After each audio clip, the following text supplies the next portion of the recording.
Hi, I'm Jim with Braden Business Systems, and today we're going to talk about bizhub Marketplace. Did you know that you can use your bizhub multifunctional machine to access your Google Drive, your OneDrive, SharePoint, and other useful applications? Well, you can. In this tutorial, we're going to discuss what some of these apps are and how you can use these on your bizhub 0 series or newer Konica Minolta MFPs. Some prerequisites. You need to make sure that enabling this will not interfere with any current workflows you may have in place. You will also want to make sure you speak to your IT and security team to make sure this will not cause any security or compliance issues for your company. If additional information is needed, such as the white papers, these can be obtained from Konica Minolta or your MFP service provider. You will also want to reach out to your MFP service provider. In some instances, specialized firmware may be used in your machine that might conflict with Marketplace. Getting started. First, you will need to go to the Konica Minolta Marketplace website and set up an account.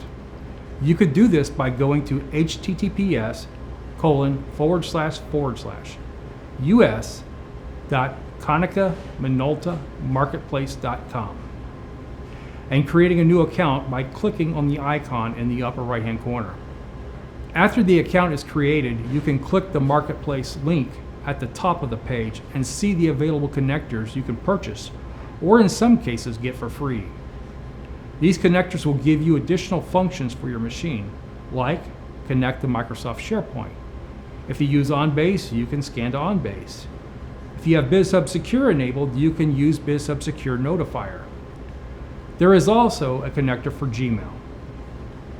There are some MFP functions like create a booklet, cloud authentication, and storing a job to a memory box.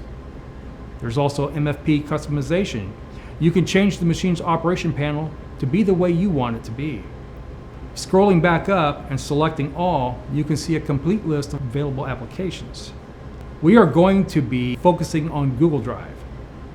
Now, I have already bought and used my license for Google Drive, but I'm going to go through the motions, scrolling until I find Google Drive and make the purchase for the listed cost. After you purchase the connector, you can move the application from one machine to another.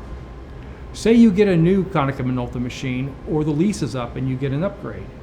If the machine is a qualified Konica Minolta machine, you can use this same instance that you purchased. Apps and licenses. If you go to the Apps and License link at the top of the page and select the available apps, you will find the available free and purchased applications. As I scroll down this list, I can find the items that I can add to the machine. When I purchase a connector, I will get an email with a purchase code. At the top of the page, you will see a button for Redeem the Purchase Code.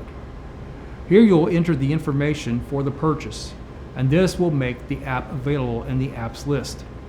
Scrolling down in the available apps, you will see that I show 0 available for Google Drive. That is because I have already used that connector when making this video. In the available column, you'll see that I have other items available that I can add to the machine. Once the purchases have been made, we need to now move on to get the machine ready to use these connectors. Getting the machine ready. If you do not already know your machine's IP address, you can get this by going to the machine and pressing the Home button, then pressing Utility, and then Device Information. You should see your IP address listed there. Write that address down, as you will need it later.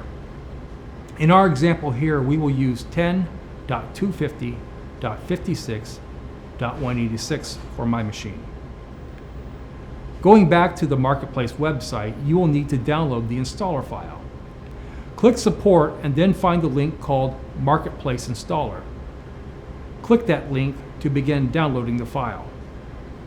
Once downloaded, you should see it in your Downloads folder. Double-click the file and run the installation process. When you get to the Finish screen, make sure the Start Konica Minolta Marketplace Installer box is checked, and then click the Finish button. The software will be launched. It will automatically check for updates. If it finds one, let the software update. When finished, the installer application will want the MFP address. This is the IP address we got from the machine. In my case, it is 10.250.56.186. You'll need to enter the MFP admin password. By default, Konica Minolta machines use 12345678, 12345678. If you find that is not working, reach out to your MFP service provider. Once the information is entered, click Install, and the MFP will be configured for Marketplace. And you should see Installation Complete at the bottom of the installer screen. Thanks for watching this tutorial. If you have any questions, feel free to reach out to us. Thank you.